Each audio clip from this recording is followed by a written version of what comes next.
Good evening.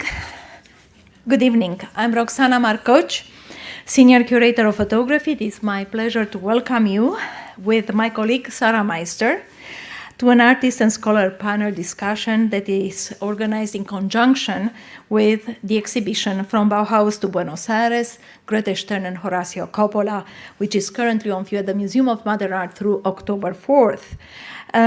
We would like, first and foremost, to extend our thanks to Quentin Bajac, our Chief Curator of Photography, for his support always with everything we do, but especially with this exhibition in this case and with this panel discussion, and also to Pablo Helguera and Sarah Kennedy, our colleagues in education, for making, in fact, this event possible.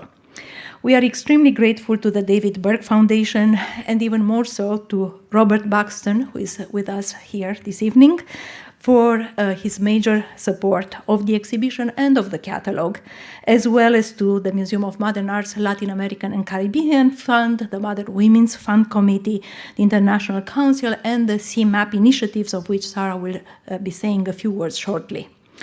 Our guest speakers this evening are the artist Andrea Geyer, who is also Associate Professor, New Genres at Parsons, the New School of Design here in New York, the artist Jorge Macchi, who joins us, in fact, from Buenos Aires, Elizabeth Otto, who is the Executive Director, Humanities Institute, and Associate Professor of Modern and Contemporary Art History at the State University of New York at Buffalo, and Veronica, Scholar of Latin American Photography. Sarah and I will be making a short introduction, we'll be introducing the conceptual underpinnings of the exhibition. Then following the presentations of our guest speakers, we will also be opening the discussion for a short Q&A session with you. Now, in putting together this exhibition, we are primarily interested in addressing a scholarly gap. And that is a gap in the history of avant-garde art, by reassessing the pivotal ideas as well as groundbreaking works of the German-born Grete Stern and Argentine Horacio Coppola, whose parallel developments and individual achievements, we contend, represent a critical new chapter in the history of transnational modernism.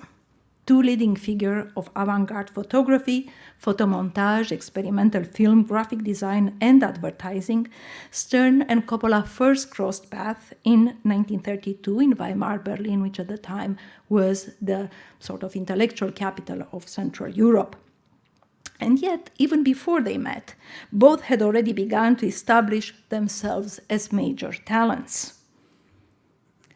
Coppola, this is our first room into the exhibition, through his precocious strain of photographic modernism and an engagement with film as a writer, thinker, and director. He was a co-founder of the Cine Club in Buenos Aires, and the exhibition, in fact, presents his 4 short films made in Berlin, Paris, London, and Buenos Aires.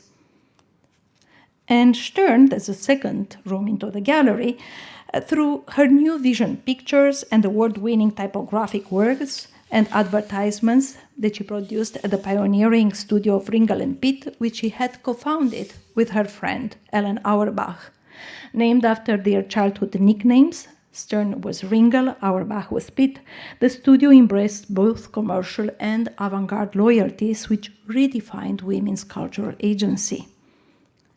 Stern and Coppola's distinctly experimental styles, enhanced by the lesson of the Bauhaus, were brought to Buenos Aires in 1935 on the occasion of their joint exhibition in the offices of the avant-garde literary magazine Sir.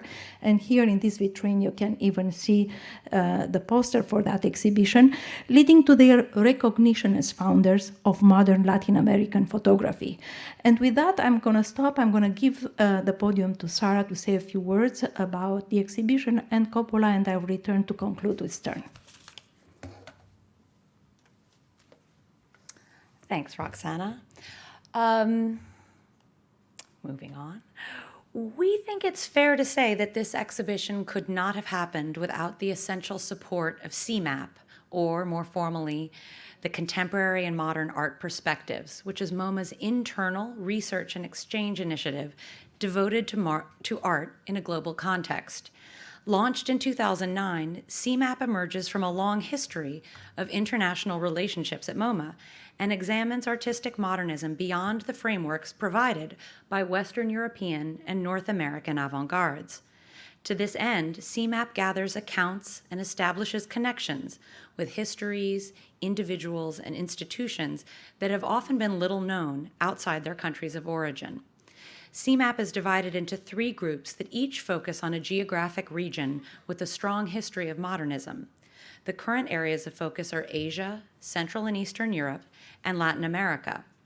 So in April 2014, thanks in part to support from CMAP, we hosted a Scholars' Day in preparation for this exhibition. We enjoyed the luxury of holding this event before submitting our catalog essays, and over the course of an inspiring day, we had our assumptions challenged and our understandings enlarged by the participation of a distinguished group of local, national, and international scholars. We enjoyed Elizabeth Otto and Veronica Tell's presentations so much that we invited them to return for this more public forum. So thank you.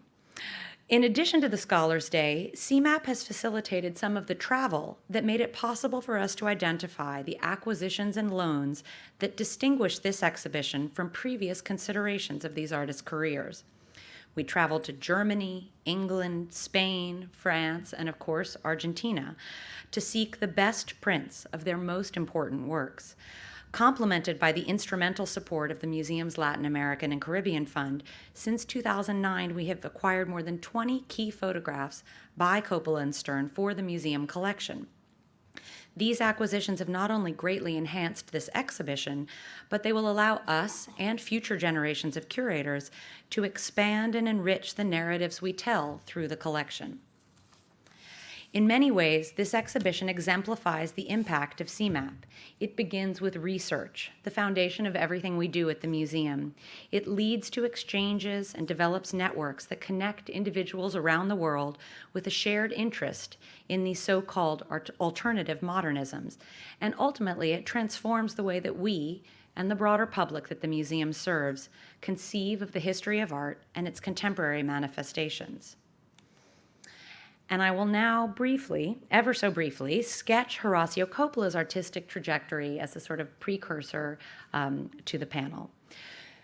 Even as a teenager, Coppola revealed a precocious attraction to novel thinking in literature, architecture, philosophy, and of course, art.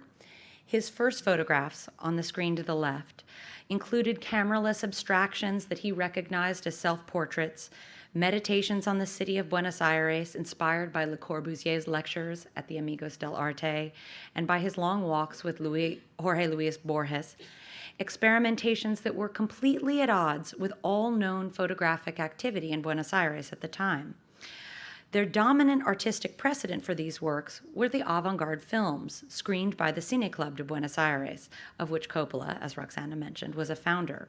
And all of this was before his first trip to Europe in December 1930. On that trip, Coppola acquired a Leica, and his vision was fundamentally transformed. He returned to his hometown using the mobility of this handheld camera to explore it from above and from below, by day and by night, and to distill a view of the city without precedent, one that was celebrated by the forward-thinking Victoria Ocampo in the 2 early issues of her magazine Sur, seen here at the far right in the vitrine. And it was the same in Sur's offices that the joint exhibition of Coppola and Stern's work was held in 1935, a show that was heralded as sort of the birth of modern photography in Argentina. All of the prints of Buenos Aires in this grid were found in a small binder that we believe Coppola prepared in anticipation of his second trip to Europe to impress prospective instructors, including Walter Peterhans at the Bauhaus. In this modest set of prints that we discovered at the estate, we find ample evidence of how Coppola's radical vision evokes the contemporary activities of other leading figures of the photographic avant-garde in other places around the world. In his short time at the Bauhaus, from October 1932, when he arrived for his second trip to Europe, until the Bauhaus closed its doors in April 1933, Coppola polished his technical skills and theoretical framework, but I would argue that the surrealist winds blowing across Europe at that time were even more critical to his development as an artist. In his films and his still photography, Coppola incorporated the surrealist idioms of surrogacy, mirroring, duplication of form, finding ample inspiration in the coincidences of daily life in London and Paris. Coppola was certainly aware of the example of Eugene Atget, but he was likely not familiar with the concurrent practices of Berenice Abbott, Manuel Alvarez Bravo, or Helen Levitt on the other side of the Atlantic, despite the fact that his achievement resonates so strongly with theirs. In introducing Coppola into this dialogue, we are successfully, we hope, expanding the canon of this critical chapter in the history of modern art. Before returning to Buenos Aires in mid-1935, Christian Zervos, who was the editor of the influential publishing house Art et Métier Graphique, invited Coppola to collaborate with him on a massive tome of Mesopotamian art. The sculptor Henry Moore hailed the resulting images, the one on the bottom left there, as works that, quote, cannot be overpraised, and it's not hard to understand why he found Coppola's talent for rendering sculptural form in 2 dimensions so appealing. But I particularly appreciate the way this assignment infused Coppola's approach to other subjects. Although Coppola's experience photographing sculptural objects would later be useful in some of his collaborations with Stern, doubtless the experience of producing a major publication with a singular focus was equally important for his career. Thanks in part to the positive reception of his and Stern's work in the offices of Sewer magazine in the fall of 1935, Coppola was invited to produce a book of photographs of the city of Buenos Aires in 1936 to celebrate the 400th anniversary of its founding, and the 2 editions of this book appear there in the vitrine. Veronica Tell's incisive analysis of his concurrent film of The Obelisk will come later in the program, but I enjoy the repeated nods to the medium of film, in Coppola's nocturnal photographs, both of movie theaters around Buenos Aires and the dark horizontal band of a handrail that gives the illusion of a break between images on a film strip. Throughout this project of Buenos Aires, we find examples of Coppola's found surrealism of the street, which again hearken to the concurrent practices of the European avant-garde. In the end, although lesser known, Coppola's vision of the city becomes synonymous with our own. His fiction becomes our fact, in the same way that Berenice Abbott's has with New York, or Brassai with Paris, or Bill Brandt with London. Buenos Aires was a profound source of inspiration for Coppola, and the breadth and intensity of his rediscovery of his native city after several years in Europe represents a pinnacle of his creative output. His meandering path through it suggests a fascination that pulled against its grid, and the installation in the galleries upstairs is meant to suggest this restless energy. Jorge Macchi's alternative tour through this city is a fascinating contemporary counterpoint to Coppola's and a fitting component of our program this evening.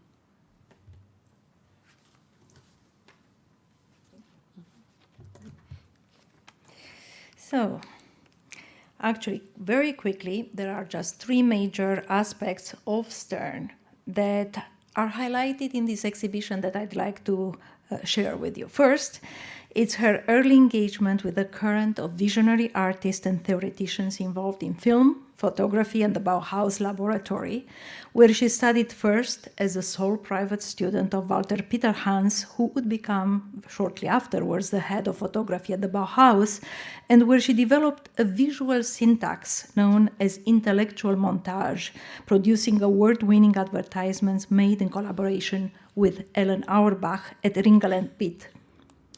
Stern and Auerbach co-authored their works, especially those that she made at Ringel & Pitt, subverting therefore the cliches of patrilineal authorship, while cultivating a circle of progressive friends and lovers, which included their future husbands, Horacio Coppola, you can see him on the top side, and the stage designer Walter Auerbach, with whom they shared a progressive and bohemian lifestyle, often working together in the same apartment and participating in Berlin's avant-garde artistic and leftist political circles of the interwar period. Operating in front and behind the camera, Stern and Auerbach explored the gender-bending, edgy identity of the Neue Frau, or New Woman, considered the first global icon of modernity, a close cousin of the French garçon or Hermès and the American flapper. Second, following the close of the Bauhaus and rising threat of the Nazi power in 1933, Stern left Germany for London, where she made her now iconic portraits of German exiles, including those of playwright Bertolt Brecht, you can see from left to right, actress Helen Weigel, Marxist philosopher Karl Korsch, and psychoanalyst Paula Hyman, which attest to the richness of her milieu and her interest in contemporary theater, leftist politics, and psychoanalysis. After moving to Buenos Aires in 1935 with Coppola and mounting the now famous exhibition in the headquarters of SIR, an event that the influential art critic Jorge Romero Brest heralded as the first, as Sarah mentioned, serious manifestation of photographic art in Argentina, Stern took an astonishing number, over 150 portraits of artists and writers throughout the 1940s and 50s, many of whom were aligned with the international anti-fascist cause, including here the feminist playwright Amparo Albayar, the neo-concrete founder of the Madi movement Gyula Kozice, the poet-politician Pablo Neruda, and the writer Jorge Luis Borges, among many others. Never retouched or edited, these images focus on the sitter's face, leading the poet Marina Elena Walsh, who was also one of Stern's sitters, to dub Stern's portraits as facial nudes. Third, Stern's most significant accomplishment in the decade following the end of World War II is her magnificent series of sueños, or dreams, that she contributed on a weekly basis from 1948 to 1951 to the women's magazine Idilio for the column Psychoanalysis Will Help You. So the last gallery of the exhibition is devoted entirely to the sueños, where in one forward-looking photomontage after another, Stern examines women's dreams with urgency and surreal wit. Stern approached her assignment through a filmmaker's lens, delivering an entire narrative in a single frame. Here, her Bauhaus background in design and advertising culture met the Borgesian sensibility of narrativity and rupture of her adopted country. Stern claimed a position against the grain, contesting the social hierarchy and cultural taboos in the representations of women. These photomontages confirm Stern as a critical figure in the crossbred history of photography and feminist psychoanalysis that gave focus to a new gender political discourse in Argentina. And indeed, both Stern and Coppola, we could say, stand for a new citizenry of the nascent transnational history of modern art. And with this, I'd like to invite Elizabeth Otto for her presentation. Thank you.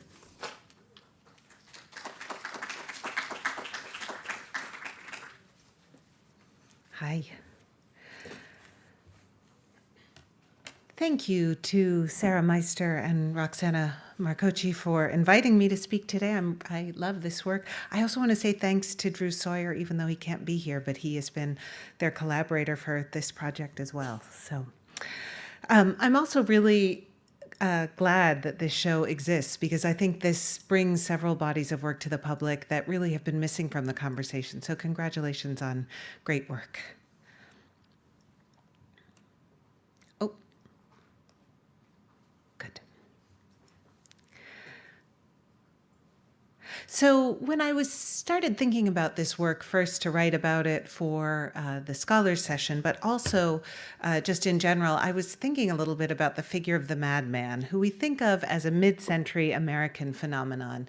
But really, it's a few decades earlier that a culture of advertising comes to exist in interwar Germany, a place that is known for its culture of the kiosk. New technology allowed for the reproduction of photographs in newspapers and magazines, so that there were really photos everywhere. And the cultural critic Siegfried Krakauer called it a blizzard of images that in a way obscured as much as it revealed.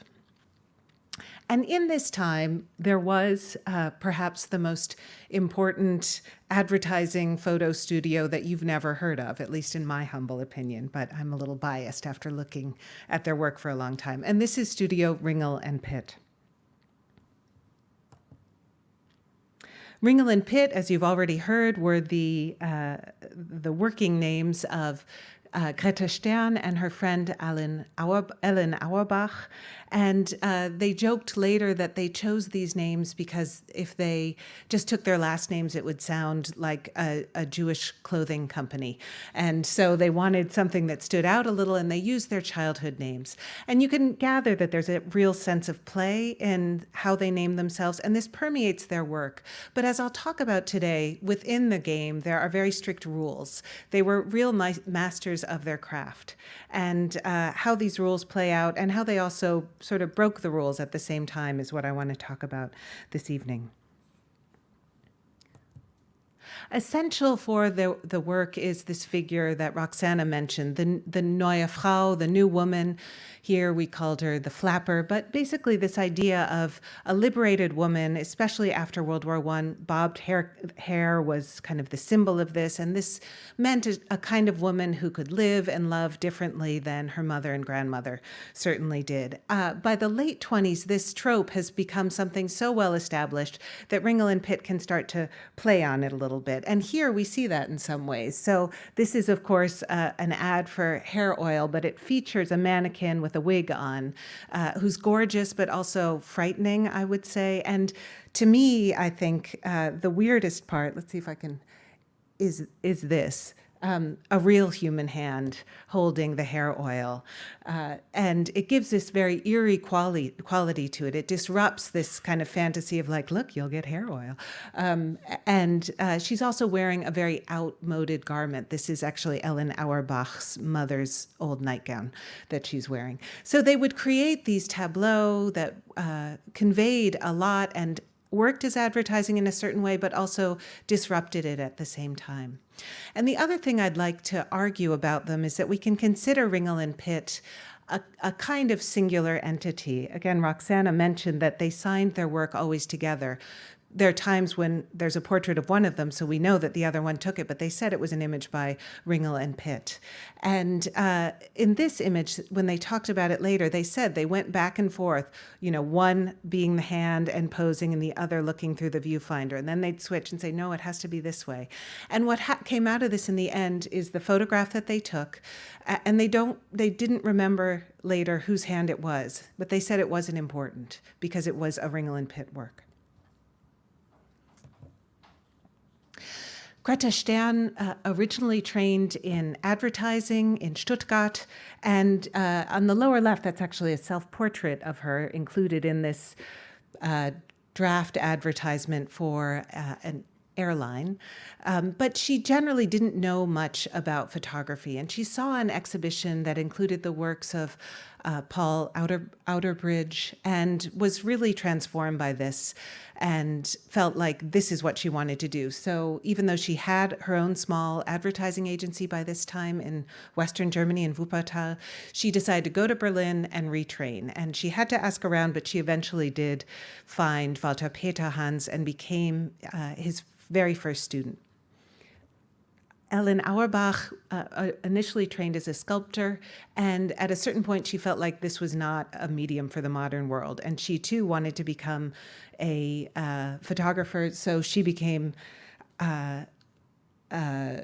Peter Hans's second student. So they were numbers 1 and 2, and Grete Stern also trained Ellen Auerbach in that context.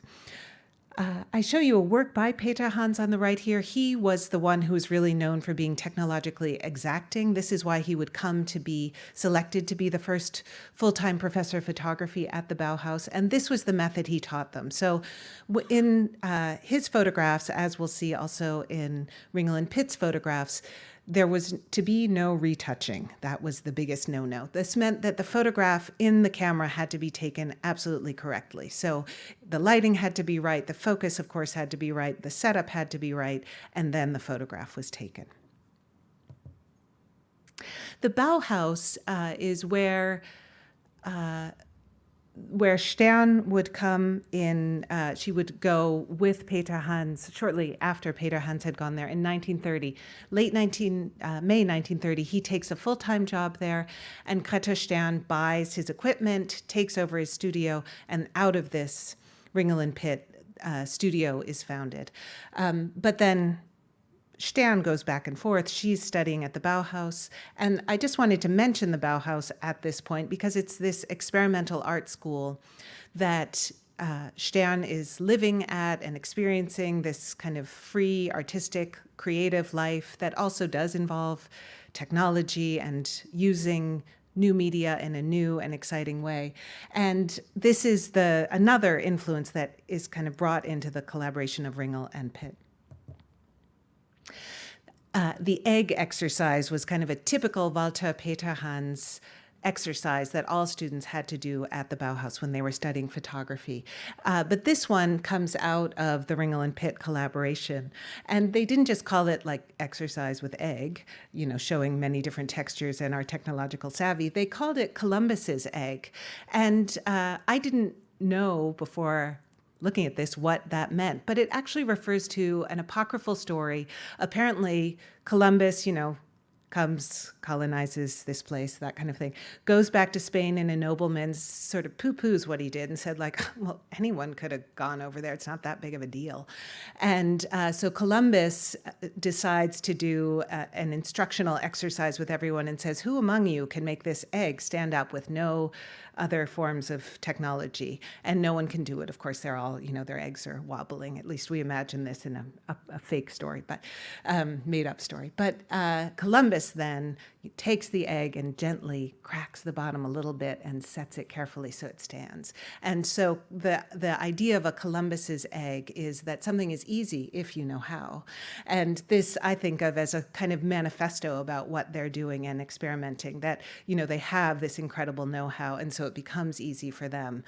But it's certainly not something that's self-evident. So Studio Ringel and Pitt, there's three kinds of work that I'd like to talk about that they did. There's advertising work. I'll talk a bit about their portraits, and then their kind of collaborative celebration of the Ringel and Pittness.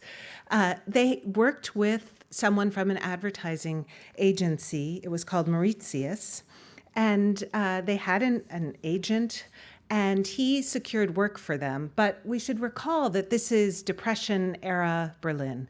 So in 1929, there's the stock market crash here, and this reverberates throughout the world. So they start an advertising agency at a time when very few people have money. And they seem to have had success, but they didn't seem to have made a ton out of this.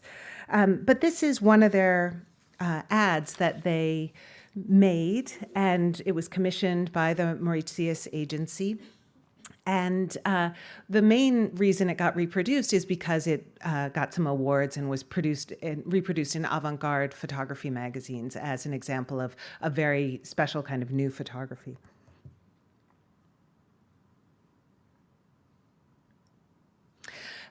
These are also photos that were procured by the Mauritius agency, and they're advertising I think it's a kind of serum that will generally make you feel better. So heliocetine is kind of like sunshine in a pill, from everything I can tell. And I find it rather ironic. They get Ellen Auerbach's skinny younger brother in the left one, and in the right one, they photograph one of their friends looking despondent, and this is how you advertise for this kind of sunshine cure.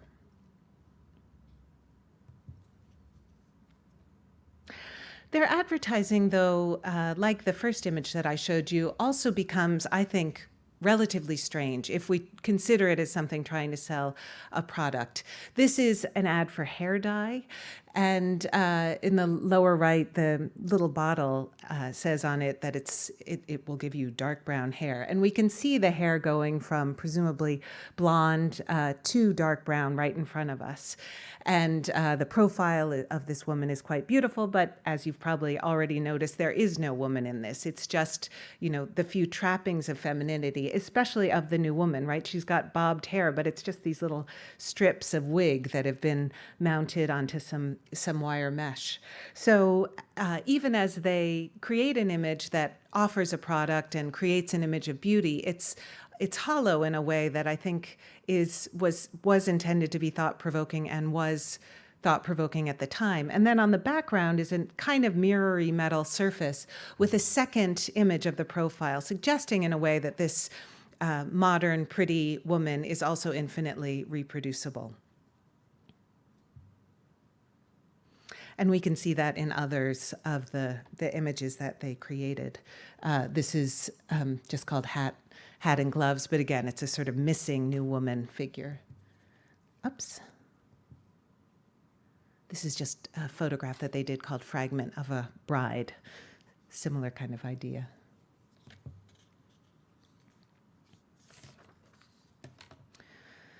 So this, the representation of the new woman that they underwent also engaged the female body to a limited extent. And this is an image I've thought about a lot because I try to think sometimes, if I didn't know that two women made this, would I think that it's a kind of conventional approach to the female body? It's sort of Toulouse-Lautreckian or something, like a can-can girl not dancing. But I do think the fact that this is, it's called, they wrote on the back of one of the mother's corset. So it's three women together. They had a friend over and they're playing dress up with outmoded female clothing. And, she's headless, but I think there's still a sort of sense of playfulness in this image. If we look at their portrait work, this, I think, is one of the most remarkable contributions, and it continues on into Stern's work. So this is their friend Eckstein, who was a cabaret performer and satirist and generally interesting, over-the-top kind of woman. And I would say about their portraits that they are doing something quite particular, a kind of intellectual operation, in that they convey a closeness with the speaker. I think we can see this better here, or with the sitter rather. So you're in very close. Often you see, pores of the person who's photographed. And there's a sense of intimacy, but at the same time there are devices that distance you. So if the viewer looks at you, she might look a little bit past you, or she might look overtly away, as we see here, so that she's, both vulnerable to you and closed. And then another aspect that's quite typical is to have a backdrop right behind the sitter. So there's no illusion of like we've happened upon the person in the park. It's overtly artificial and shows you that this is a moment of posing for the camera. And Bertolt Brecht, the German playwright, was someone who we know that they really admired. They saw the Threepenny Opera right around the time they began collaborating together in 29 or 30. And Brecht was, for those of you who don't know his work, probably many of you do, but he was interested in creating a kind of theater that would not work like conventional theater. In fact, he said it should work more like sports in a stadium, that it gets people excited and angry and that they're reacting to it and they're shouting, rather than being kind of lulled off by a nice story. And we can see in these distancing operations of Ringel and Pitt a similar kind of way of creating photographs that don't just say like, oh yes, now I see so-and-so, but rather make you think about the act of portrait making and of being captured in a moment rather than, some illusion that you've captured an entire person. These portraits also do, I think, give us a glimpse of these they were quite young, new women's lives. And so this is Ellen Auerbach with her soon-to-be husband. And again, they're photographed from above, so there's this close background of the ground, but there's a certain intimacy to the life that's being shown here. The last piece that I want to show you is an artist's book that Ellen Auerbach made for Stern on her birthday in 1931, and it's kind of this celebration of their collaboration. It's called the Ringel Pitties, and it shows them in drag and in flying through the air, and here they're kind of in laurel leaves as if they're the Kaiser or something like that, with, really bad-looking fake beards. So there are images of them as kind of at the circus. This is a page of Ringel sleeping, and you can see in the lower corner here, a small chamber pot has been placed for her very nicely.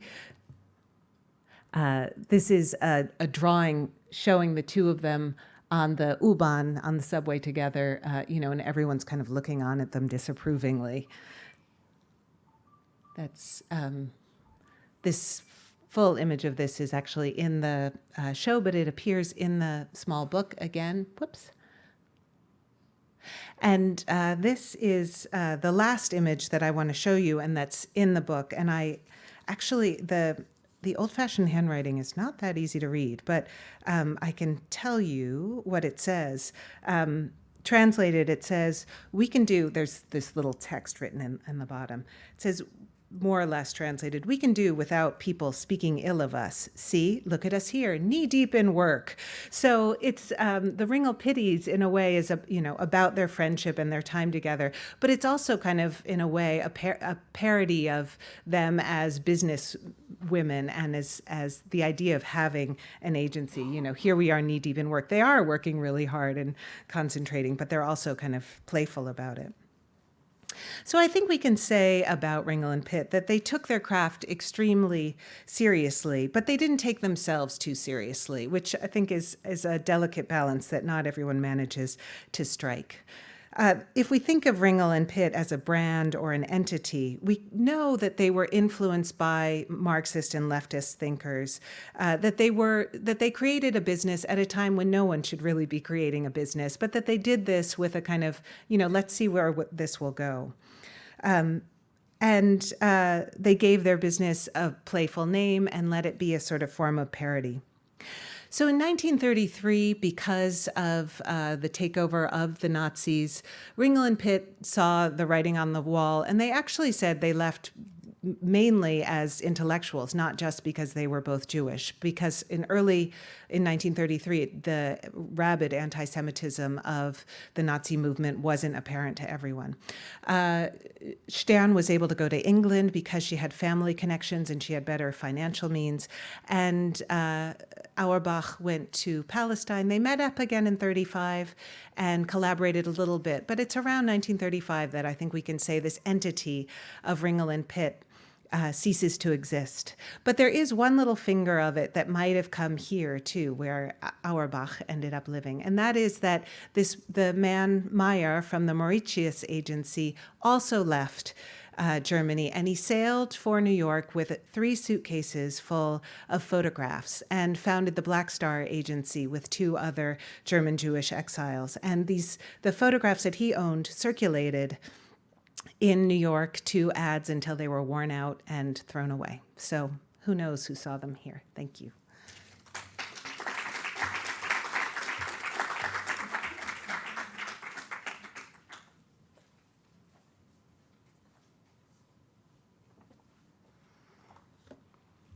Good afternoon.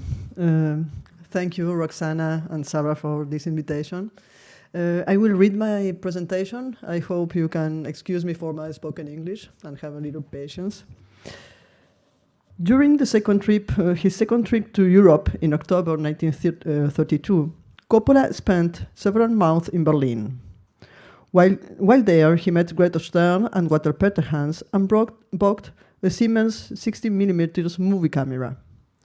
Toward the end of that year, he left Germany for London, where he met up with Stern and began a trip that would bring him back to Buenos Aires definitively 3 years later. In Berlin, he shot a film, Dream, which embraces an avant-garde aesthetic, and it's the only fictional film in his brief filmography. Rooted in surrealistic imagery, this work hinges on a dream, a double, and the materialization of a photographically portrayed woman, providing the story with a happy ending. The way this portrait is employed is provoking. It is interesting, both as an aesthetic device and as a fundamental part of the film argument, and even more so when contrasted with the text that Coppola published in Clave de Sol in 1931, as we shall later see, referring to eventually filming a photographic portrait, a conjecture that would serve as a catalyst for his contemplating the differences between photography and film. Let's continue now with 2 short documentary films that he made in the years that followed. Un muelle en el Sena, not yet, sorry. A Quay at the Scene, 1934, and Un Domingo in Hampstead Heath, a Sunday at Hampstead Heath. Coppola does not script this film, but instead crops and fragments, following and even anticipating what unfolds before his eyes. In London and in Paris, it is not the architecture that captivates him. His eye is drawn to public spaces where nothing is grandiose. Nothing has the magnitude of Paul Strand and Sealer's Manhattan. They similarly contrast with the vertigo of Berlin, Symphony of a Great City by Walter Woodman, or Men with a Movie Camera by Dziga Vertov. The internal pace of Coppola's film differentiates them from these, the last two, and they differ from all three because he moves very little and does not expect to cover the entire city. Regarding complex, multifaceted cities, Coppola chooses to describe delineated spaces and all that inhabits them. Both cases deal with places that are essential to the urban fabric, a quay and a park, green outdoor spaces that are above all associated with time spent away from the workplace. In London, it is leisure time, a whole Sunday in a large public park. In Paris, it is unemployment, showing clochards and vagrants and the elderly, people who have more time than actually something to do with it on a day on Sunday, on a day that is not Sunday. Without visual effects and using moderate but agile editing, a temperate dynamism emerges echoing the tone of the environment being represented. At different moments in the Nolan film, it would seem that Coppola isn't looking for anything, that the camera is simply there and things take place just in front of it. In this manner, he describes something essential about life in these localities, thus creating two portraits of these places. In 1936, once Coppola had returned to settle definitively to Argentina with his wife Grete Stern, and as a result of his today renowned show in the offices of Sur magazine, he received a municipal commission that would culminate in the book Buenos Aires 1936, 1936, in commemoration of the 4th centenary of Buenos Aires' first foundation. In making this book, Coppola established 3 axes over the city map, following main avenues, and he marked some points along them. The book, as a whole, was organized just like his itinerary, without following the urban geography. Takes of different neighborhoods are intermixed and even juxtaposed with scenes from downtown. This order shows certain solidarity with the photographer's point of view. From downtown to other neighborhoods, he photographed everything using the same standards in order to concentrate on the structures and forms of what was representing. But rather than survey this book, I would like to take a closer look at a film that Coppola produced on his own, featuring the obelisk as its construction was taking place, in order to commemorate a new anniversary of the city celebrated. Así nació el obelisco, how the obelisk was born. Using a handheld camera, he combines close-up and wide shots, varying the point of view.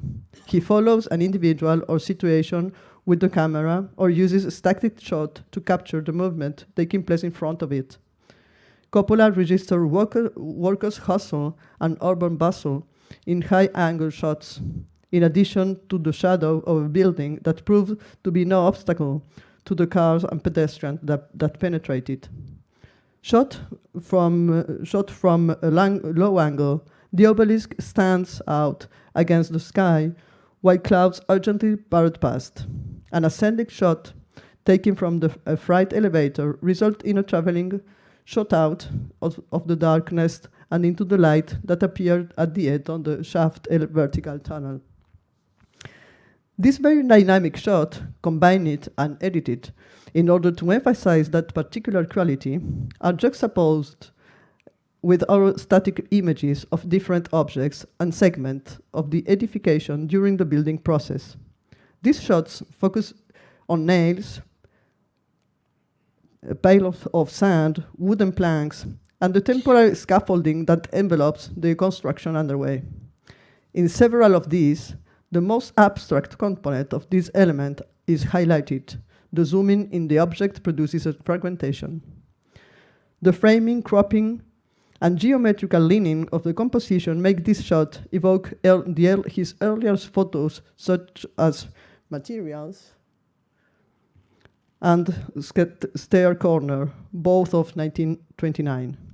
With the camera in hand, as an extension of his gaze and his body, Coppola finds visual stimuli in its action and movement. However, he also reflects on what he sees, penetrating the reality and matter of the things around him, just as his intuition had perceived even prior to his stay at the Bauhaus. Similarly, in the text that accompanied the show at Sur 1 year before this film, he had stated that photography, I'm quoting, signifies essentially new possibilities for knowledge and expression, given its specific capability to reveal detail and to insist upon the reality of those beings and things, end quote. By lengthening cinematographic shot and focuses on this object, what he does is precisely that, to insist and to reveal.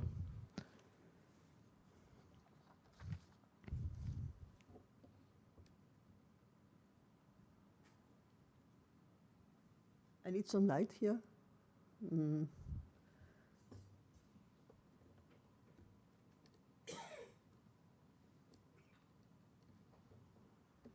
Well, done. Coppola went so far, as you just saw, as to insert 6 consecutive static shots into a lapse of 12 seconds. There are some 15 static shots in a total through the film, plus several in which a static composition prevails, even in the presence of some element in movement. Here he was activating his photographic practice, while also simultaneously exploiting cinema editing resources to the hilt. In this manner, Coppola achieved a powerful combination of photography and film. At this point, I would like to reflect on an article that Coppola wrote in 1931. It deals with American filmmaking, with precise notes regarding photography in film. Coppola raised the question of how time is handled in both media. He proposed a hypothetical case on filming a photographic portrait. There is a succession in film that has not connection with changes in the portrait itself, which he affirmed will remain unchanged. He immediately went on to analyze how including this plastic image in the film would influence its expressivity. Photography is an image of an object that gains potency due to its fragmentary quality and its need to keep segmentation present and static, as an organic value intrinsic to its expression.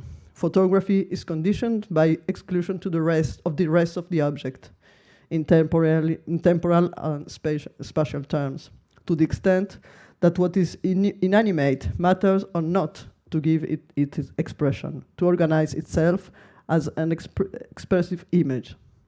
This plastic quality of film photographic element is not necessary for the film expression, since it is independent of aesthetic element which, if they intervene in a film, do so luxuriously, well, you know. film plastic aspect go beyond photography elements. It lies in how it is shot, since the nature of film is essentially dynamic.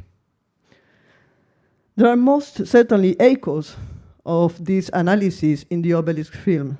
However, there are differences between the film photography he was referring in the text and the kind of static images he uses in his short film. Given that he was photographing Buenos Aires for the book commission, Coppola could have had a large quantity of photos that he might have filmed to develop this device. And yet, he chose not to use photographs of the obelisk construction in the film, nor he do so in the book, where it always appears in an already finished form. What he did instead was to film as if he were taking photographs, therefore including photographic time in film. As a result, and in his own particular choice, he achieved this luxurious intervention of photography aesthetic element in film that he had written about 5 years earlier. As film and photographed, then the obelisk is shown in very different ways. In one instance, it is seen under construction, portrayed in agile editing that combines dynamic and as well as still shot. And in another scene, it is shown as an already completed finished structure.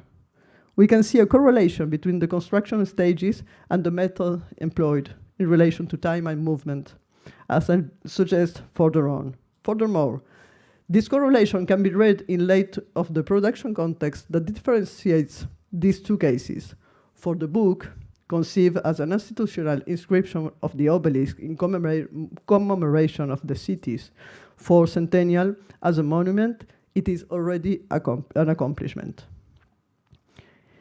In this manner, Coppola did not overlap the two media, nor include photography per se in the film, as Chris Marker would do in 1962 in La Jetée.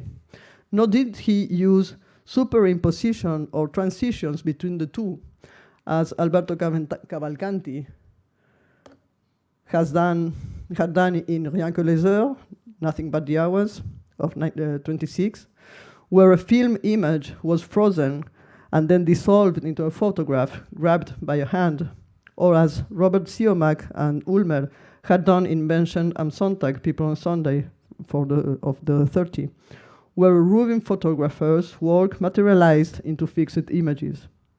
Although these two films have a clearly fictional quality, as opposed to Coppola, 3 shorts film were here analyzed, both the central role granted to the city of Berlin and Paris as the framework of the human condition and human actions in a single day on the one hand, and on the other hand, the way in which images are arrested become points of contact that link them to the Argentinian work.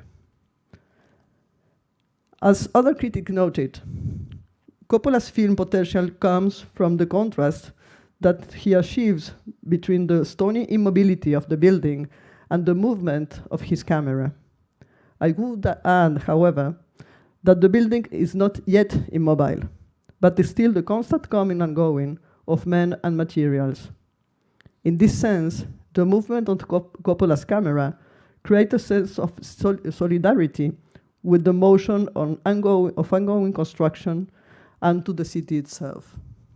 The static shots of the elements that would eventually become part of the building thus also metonymically foreshadow its enduring quality. In other words, the mobile camera replicates the movement of the workers and the car passing by below.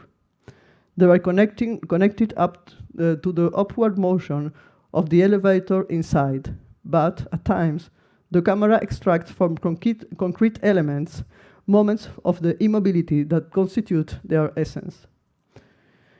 In Coppola's own words, I'm quoting, "After having seen wood, wire, sand, and steel, we found ourselves in a landscape where where we experience emotions, recognizing perspective of our city, bits of sky, and perhaps the river in the distance. We construct the obelisk, then we construct the city that surrounds it. End of the quote. Precisely, the short concludes with 4 different shots of the city that taken from the top of the obelisk, followed by the same number of shots of the structure itself, still enveloped in scaffolding, taken from each of the streets or avenues that intersect where it stands. The final juxtaposition makes it clearly evident to that extent the city and the gaze that observes it construct one another reciprocally and simultaneously. Thank you.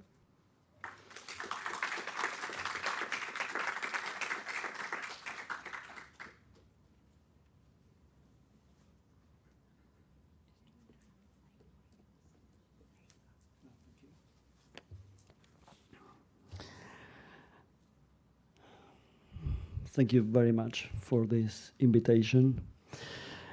I will talk about a project that is called Buenos Aires Tour that was made in collaboration with Maria Negroni, the writer Maria Negroni, and the musician Edgardo Rudnitsky between 2001, 2000, and 2004. I apologize for my English. Me too.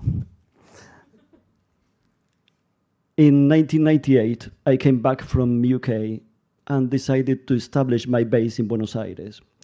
Before, I was struggling with the idea of living in another more important and cosmopolitan city of the world, perhaps in the same way as all the artists I know from Buenos Aires. But after 2 or 3 residencies abroad, I realized there was not a promised land, an ideal place in the world to live and work. I asked myself, why not to try with Buenos Aires? And it seems it worked. Since I made this decision, I started thinking on the Buenos Aires Tour project, even if the final format is completely different from the first approaches. I wanted to produce a tourist guide of my city. But if the usual tourist guides give the tourists the necessary information about the buildings, restaurants, museums, and other important places in the city, apart from the basic history, my guide would be the opposite.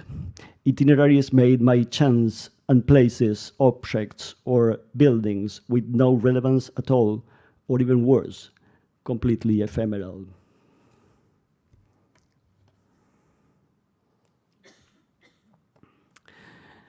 In every tourist guide, there is a map with itineraries, but the map in the Buenos Aires tour would be made following the lines of a glass broken on the map of the city. I have had other works made with broken glass. Parallel Lives is one of them. As you see, both broken glasses have the same cracks, the same drawing. There is a contradiction in this work between accident and control, or maybe better, they represent the fictional possibility of controlling chance. And this is the central point at the beginning of the Buenos Aires tour project.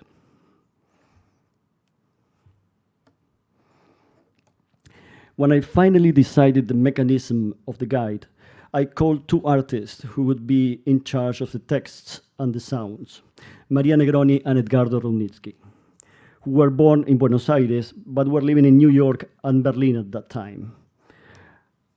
I needed the collaboration of 2 artists who had actually lived in Buenos Aires and knew very well the city in order to avoid touristic approaches. I remember we brought the glass in my studio on Mexico Street. 8 lines appeared, and on these 8 lines, we decided the position of 46 spots. Once the map was done, the second step of the project started, the recollection. I took photographs on every spot and collected objects. Maria Negroni took some notes or even made some interviews, and Edgardo made some sound recordings. for the recollection, we set some rules that were very important even for the rest of the project. Not to inform about the place, not to illustrate the material found by the other artists in the same spot, and to put the stress on the ephemeral, on the things or situations that were there just for a moment and maybe never more. In this last sense, the sound was a very specific media. Following these three rules, we would arrive to a completely useless book.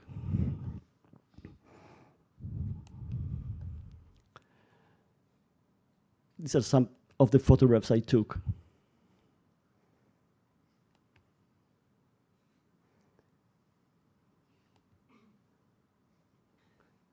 I prefer Coppola's.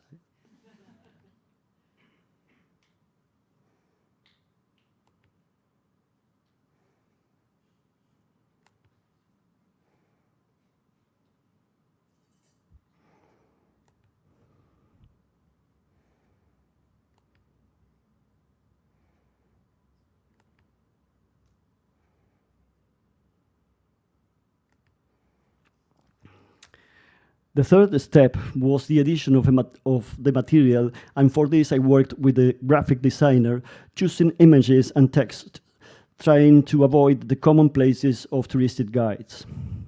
The book became a box, and the box contained the actual tourist guide with 8 chapters for for each one of the 8 itineraries. This one. And 46 sub-chapters for each one of the spots. There was also a map, a CD-ROM, a facsimile of a found handwritten dictionary, a facsimile of a mass book, a facsimile of a suicide letter, postcards and stamps, and a book with the English translation of Maria's texts. I would like to talk about the CD-ROM and about the dictionary. The CD-ROM has the same structure of the book, but contains all the material we found and produced on every spot, but it gives the possibility of starting the tour wherever you want and producing links, something like nonsense links, like dead animals, demonstrations, lost pets, or advertisement. If the guide proposes you a linear reading of the book, the CD-ROM forces you to a more complex reading. The links lead you to different spots and lines of the tour, and it is impossible to come back to the previous place, and then the visitor is lost after 2 or 3 links. Anyway, there is a possibility to come back to the entire map and start again. And I find the CD-ROM very important because it gives the clue of the tour. It is a book to get lost. We have some images of we can navigate the CD-ROM.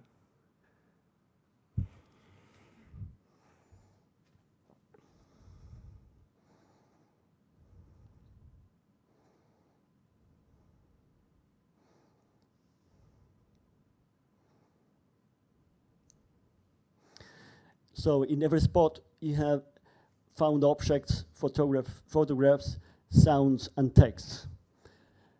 For example, here we have sounds of demonstrations.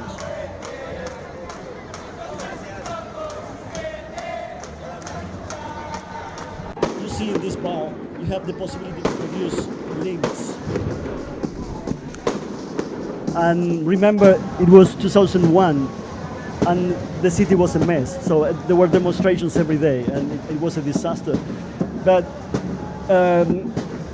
through these links, you had the possibility to listen to very sound different demonstrations at the same time.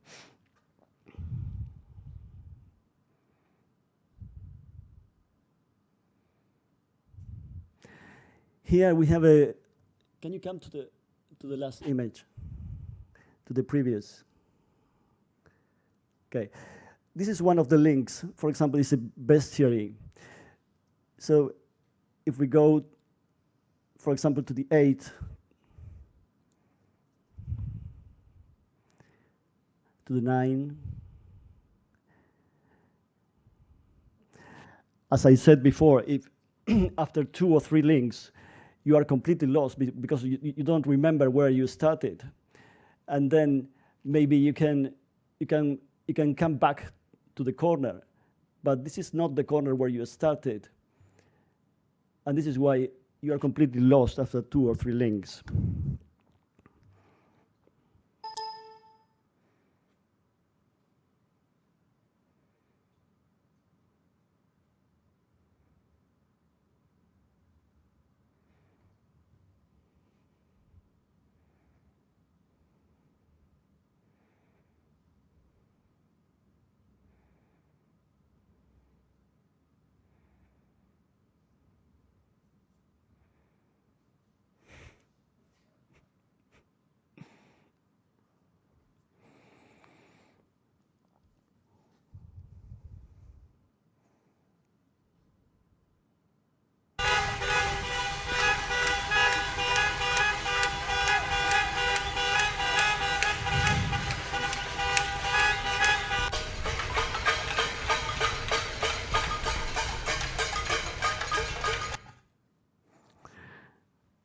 Okay, we can come back to the photographs.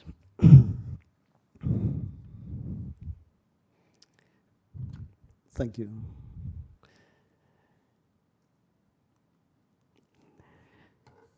There was a very important object found in the street, and it was the first to be found.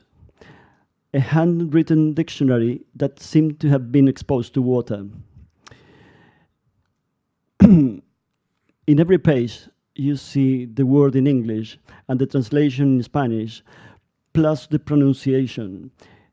It was a big surprise to start the recollection and find these objects on the banks of one of the most polluted rivers in the world. When finishing the project, I realized there was a very precise relationship between the dictionary and the tourist guide. Both try to comprehend a complex thing, language or city, through their minimum particles.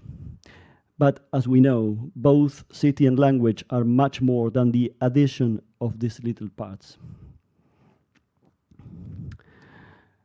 I always say the Buenos Aires tour is a kind of self-portrait in 3 parts, or a triple self-portrait, if something like this exists.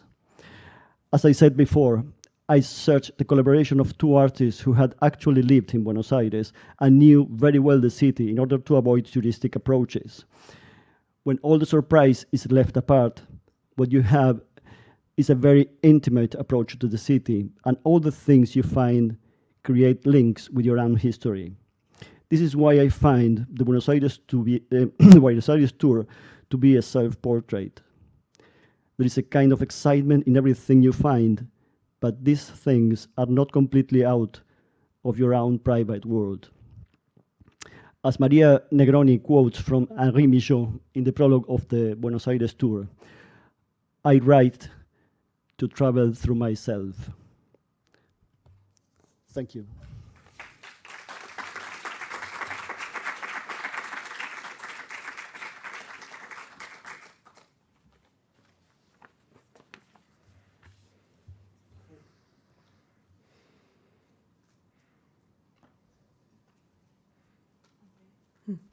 Do I need to do it?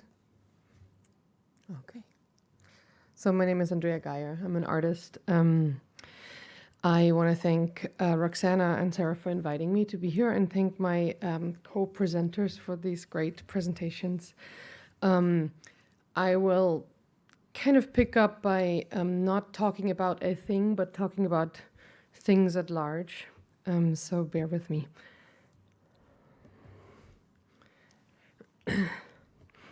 When researching someone or something that is not an integral part to my life yet, mostly, the questions from where to start the research what to look at first, what to read, whom to ask for information is a place I linger.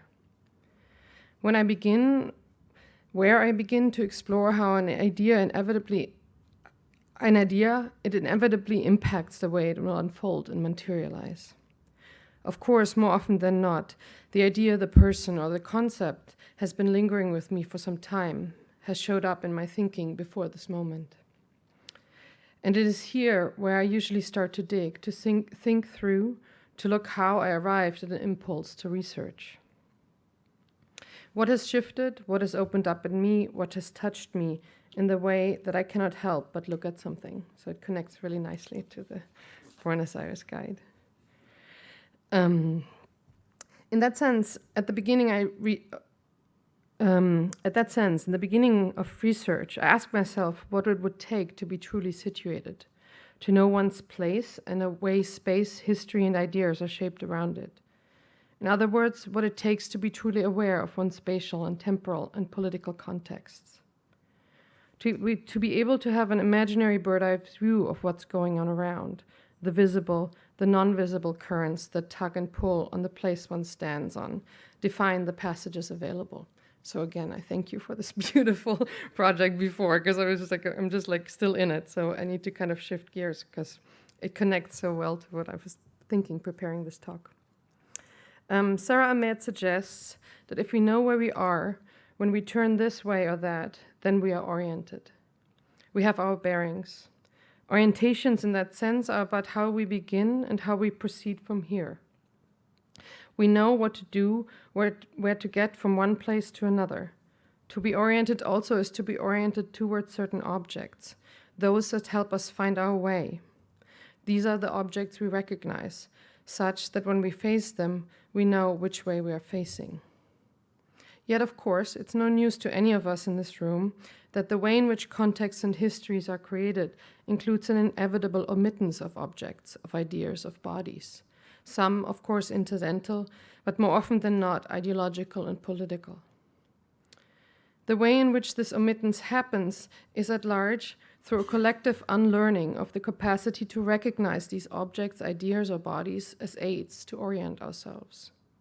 We unlearn to read certain objects, bodies, and signs when trying to orient ourselves, to make meaning of space and ideas.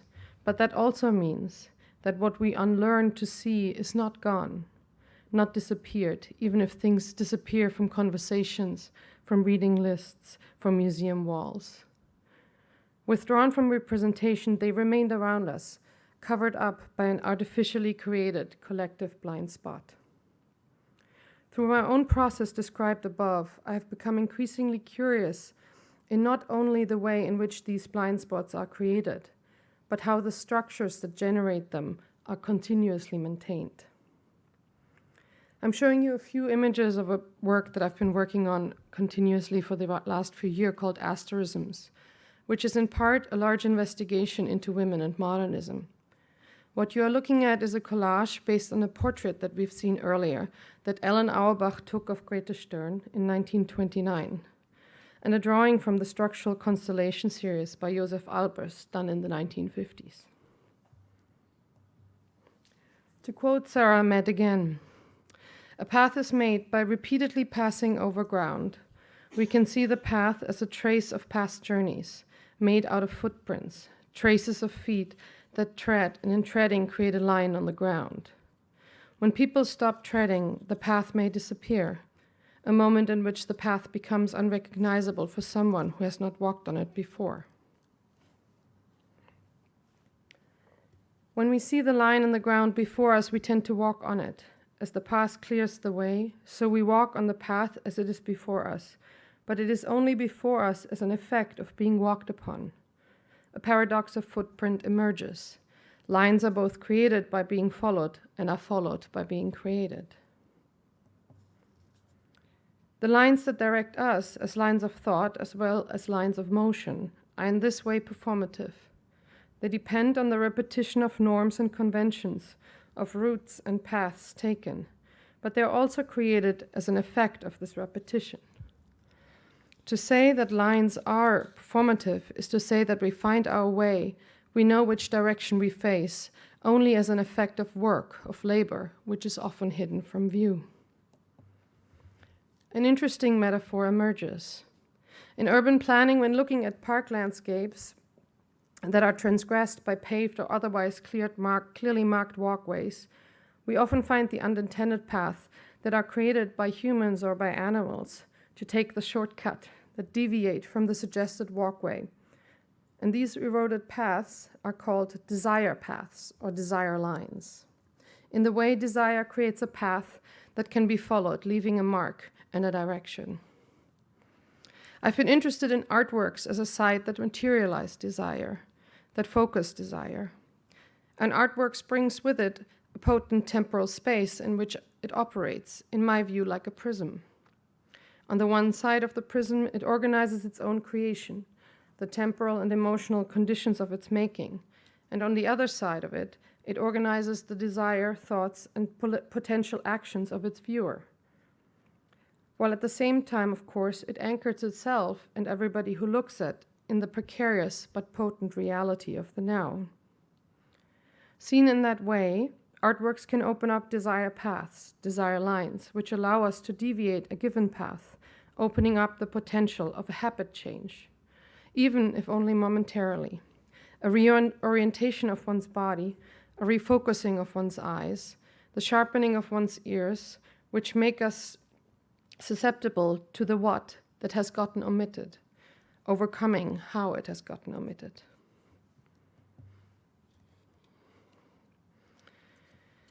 Grete Stern's portraits and dreams are a good example for me in that sense. The narrative collages are full of reflections on the time of their making, the fashion of psychoanalysis in Argentina, the role of women, but they're also full of images of Stern's family and friends.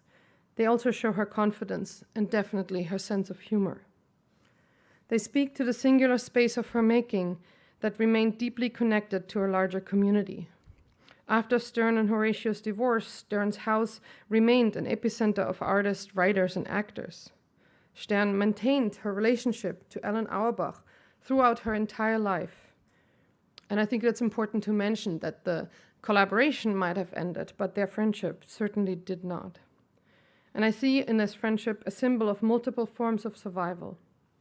Interesting for me is to recognize the role and the importance of the community, as well as the humor needed to cope with the hardship inflicted by the exile from Nazi Germany and then military dictatorships in Argentina that are an inevitable part of the work.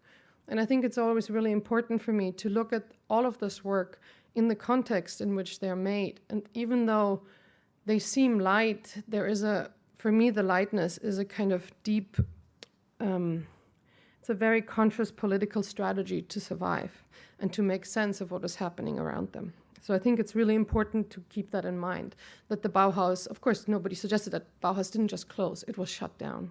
And everybody who was there was threatened. Similar in Stern's portraits, we find the commitment to really look at the faces of her companions, her fellow emigrants, her lovers, to find them rather than to dramatically stage them as figures larger than themselves, which was common practice at the time.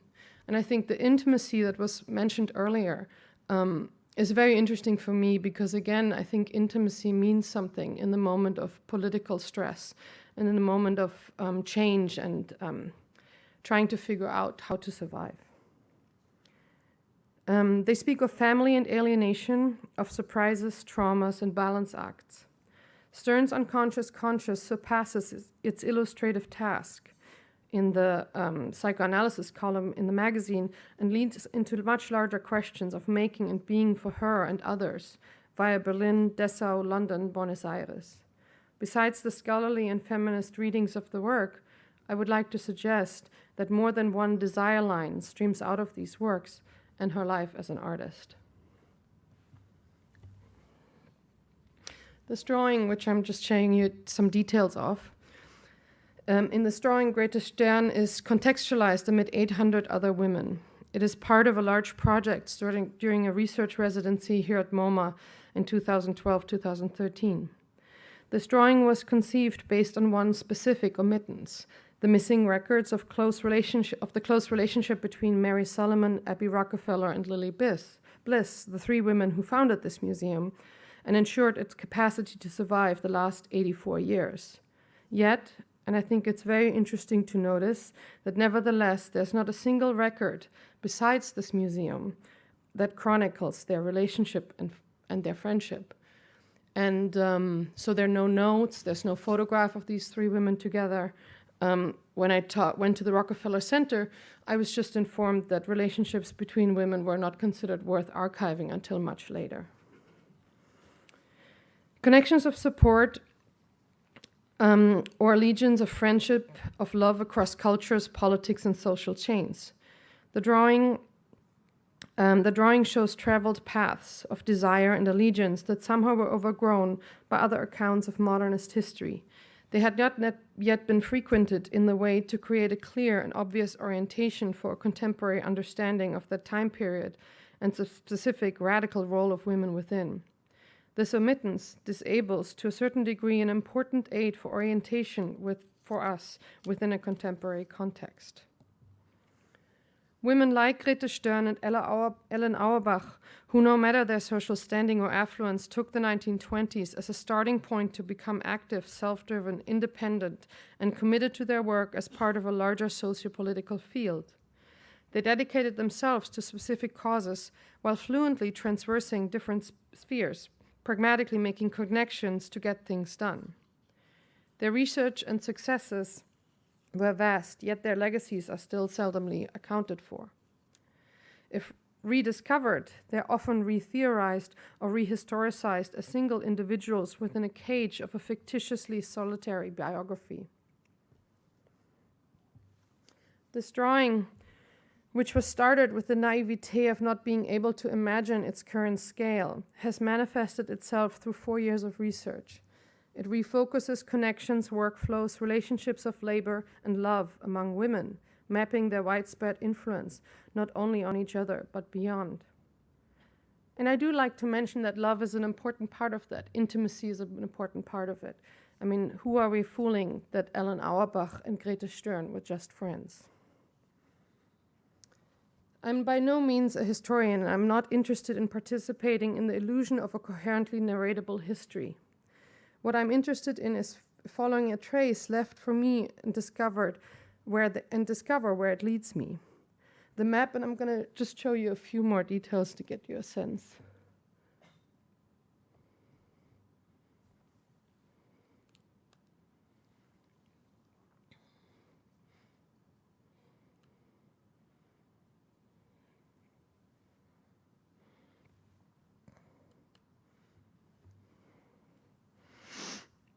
The map is a tool to materialize an inevitable network of desire paths, of desire lines that can trace and at the same time create action. These are lines now walked to follow. They are propositions, invitations, impossible to ignore. They also point to the labor it takes to maintain them, not only in the past, but in this present, and of course towards a future. So for me, in following the lack of records around Lily Bliss, Mary Sullivan, and Abby Rockefeller, I found directions that I'm sharing with you, as Grete Stern's life and work are part of the objects that allow ourselves to find orientation. All these names, connections, artworks, actions are here to aid us, to allow us to orient ourselves anew.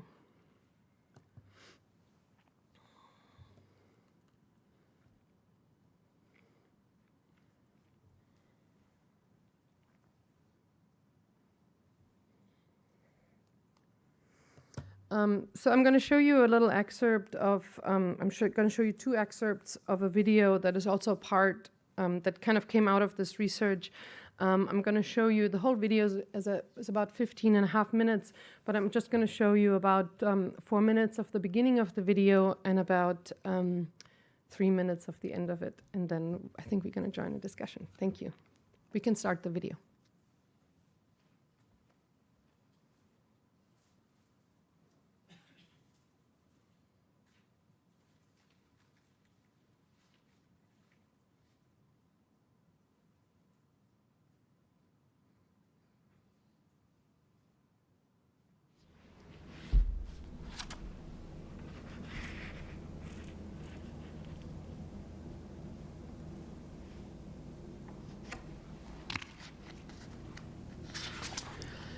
My desire is to make you realize that art is not dead, can never die while we exist, but is constantly, through our living, in the making.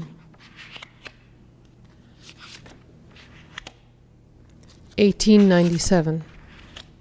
Sarah and Eleanor Hewitt open a museum in New York City on the 4th floor of the Cooper Union for the advancement of science and art.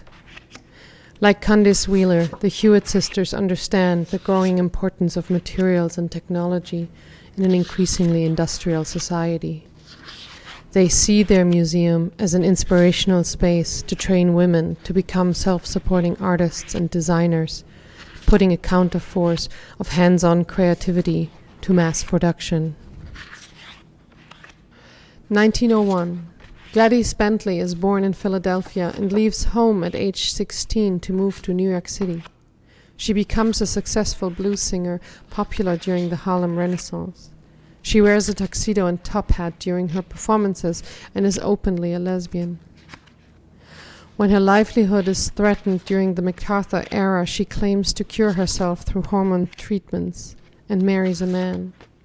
She moves to Southern California at the decline of the Harlem scene to become a devout Christian. Like the work of art, woman in the age of mechanical reproduction is deprived of her aura.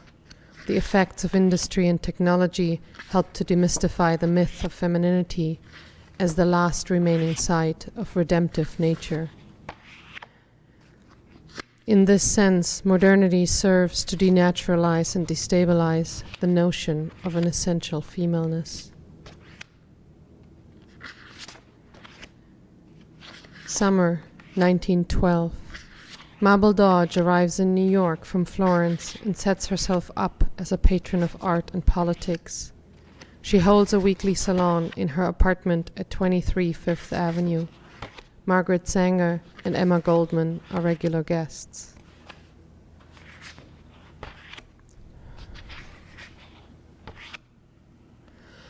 Also 1912, The Heterodoxy, a feminist group of unorthodox women who do things and do them openly, meets Saturday afternoons. The 25 members are mostly privileged, considering themselves intellectuals. They celebrate individualism, strong opinions, and solidarity among women, no matter their marital status or their ambitions in free love. Members have to express pro-women sentiment and commit to the exercise of women's wit.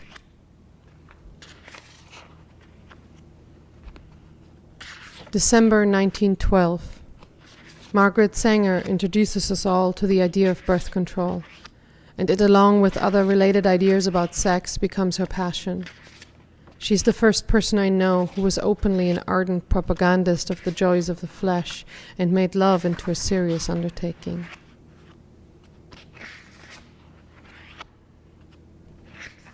February 1913. The Armory Show opens in New York. 300 artists, 50 of them women. Mabel Dodge hands out self-published pamphlets of a portrait that Gertrude Stein wrote of her the year before in Italy. It is wrapped in Florentine wallpaper. Lily Plummer Bliss is described by those who knew her as gentle, shy, and scrupulous. She visits the Armory every day of the 29 days of the show and educates herself in modern art. Before the show opened, she had purchased Renoirs, Degas, and Redons, which become the cornerstone of her art collection, thereafter enriched by thoughtful chosen editions. Lily never marries, and in 1931, when she dies too soon of cancer, she has only 2 dresses in her closet, and most of her household servants were dismissed. She had spent all her money on art.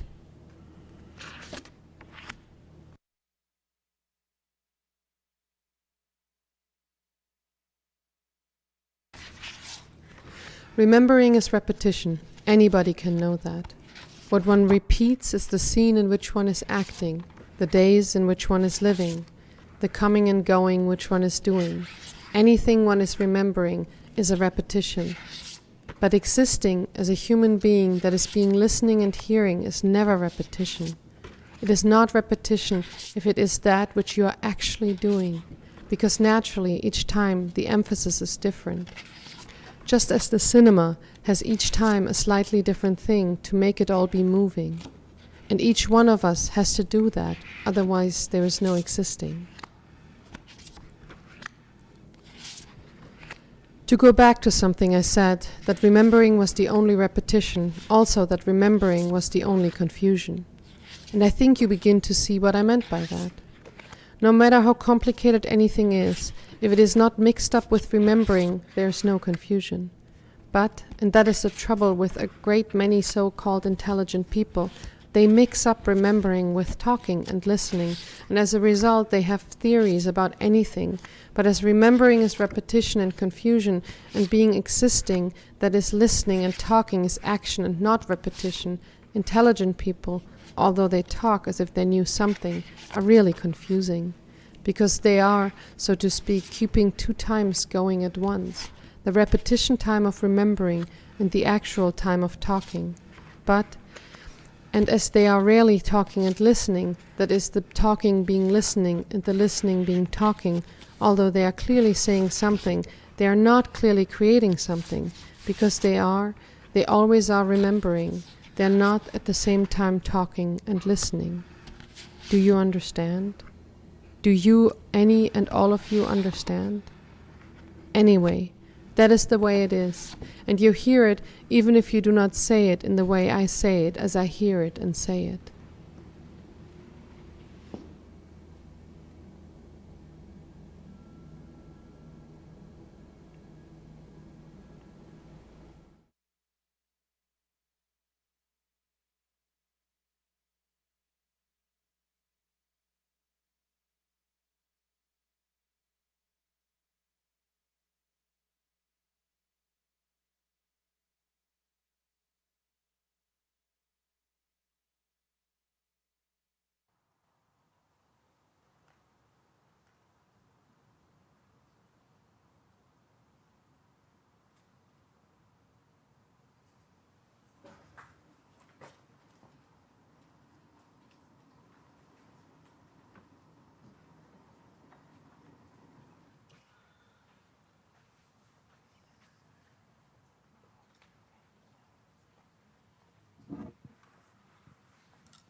All right.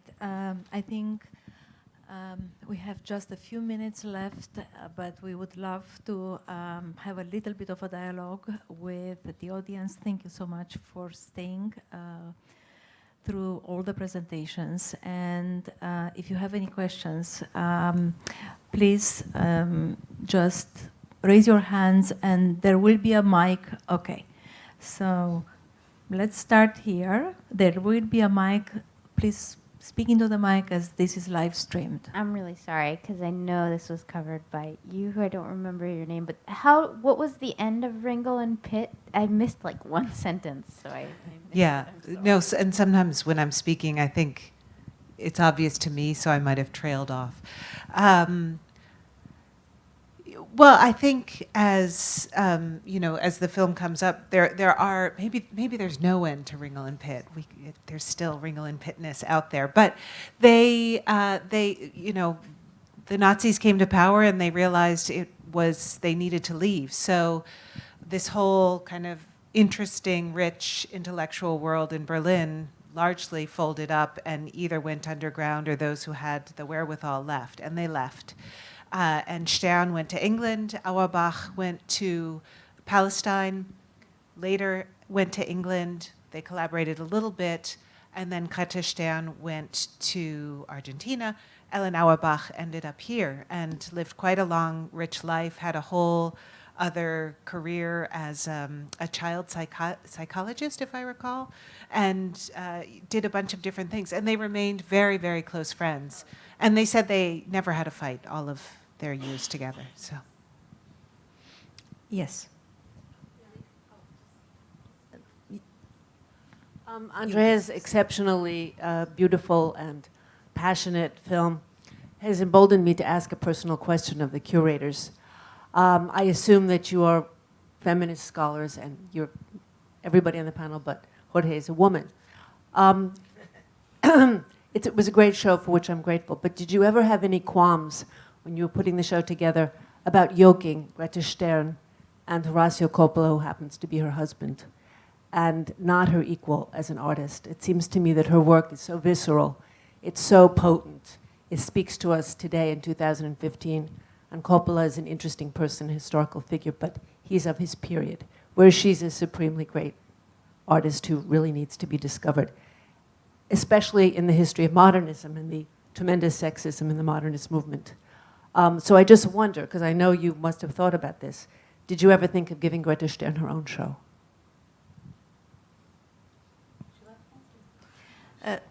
Absolutely, Grete Stern could have had her own show. And in fact, this exhibition doesn't even cover the entirety of her lifespan and life production. There are other bodies of works that are not included in the exhibition. There are different types of show that one can do. You can do a retrospective on one artist, you can do a focused exhibition on an artist, you can do a relationship between two artists. And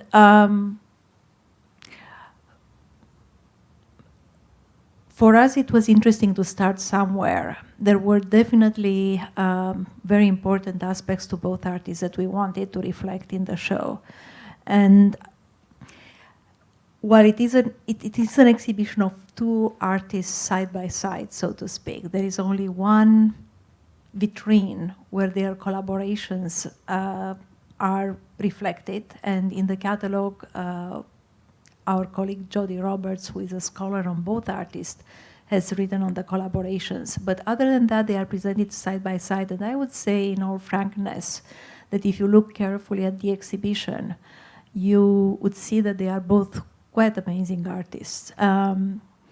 So, yes, Grete Stern deserves her own, retrospective exhibition, but this was a different type of show. And I think we revealed a little bit more by being able to show the relationship between the Bauhaus and Buenos Aires by also having Horacio Coppola present.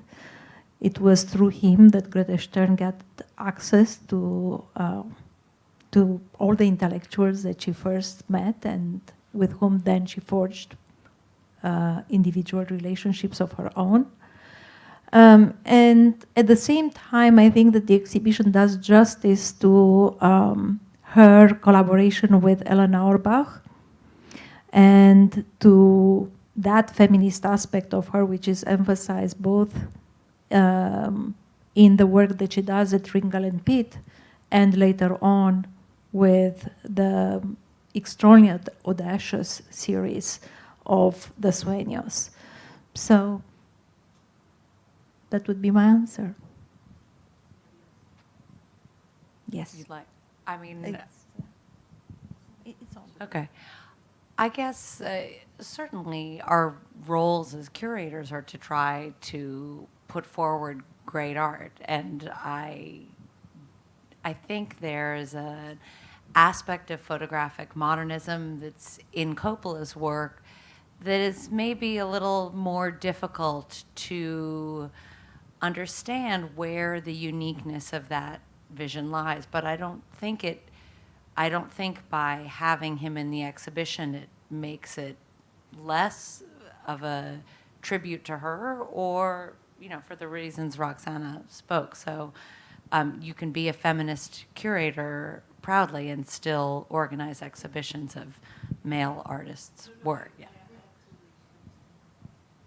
I think maybe one little thing I want to just add from what I'm thinking about is that for me, one thing, is this question of collaboration. I think in a certain way to give Grete Stern and her own show is lovely, but then you again would be kind of leave out all this relationship she had with Ellen Auerbach, who was a tremendous influence on her. And I think that even though Grete Stern was a little senior and was the first student of Peter Hans, and then I think in the beginning they were, like Ellen was very admiring of Grete, but I think that changed, and there's this nice little documentary, it's funny little documentary where there's a lot of interviews between them at older age that I highly recommend. You can find online and rent. That where you can, it's called Ringel and Pitt. So, and it's, I think you really, what's important is to, as somebody who is really invested in feminism as a practice, is to, I think the big problem is this individualization that happens in history at large. There's a problem in all history, you know, but it's somehow, I think, women are particularly affected by the consequences of that kind of ripping them out of their context, and kind of then some of them get elevated into a discourse, and then somehow these connections, these lines fall off, they fall out of sight.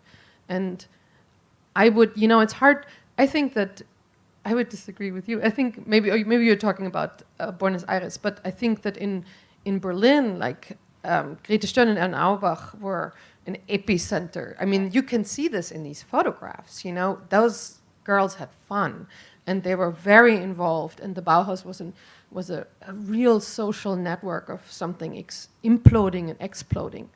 And I think it's what I'm trying to follow is these connections and trying to figure out what I'm getting there. And I didn't talk about Coppola because he just is not relevant for me in my project. And that's okay, you know, that doesn't mean for me, he doesn't need to be a better or less artist. It actually is completely irrelevant. Like what is relevant is how great Grete Stern is and Ellen Auerbach and how incredible their collaboration is. That's relevant for me and that's what I'm focusing on. I don't need to kind of, you know, dismiss anything to elevate them. I think that it's not absolutely not necessary.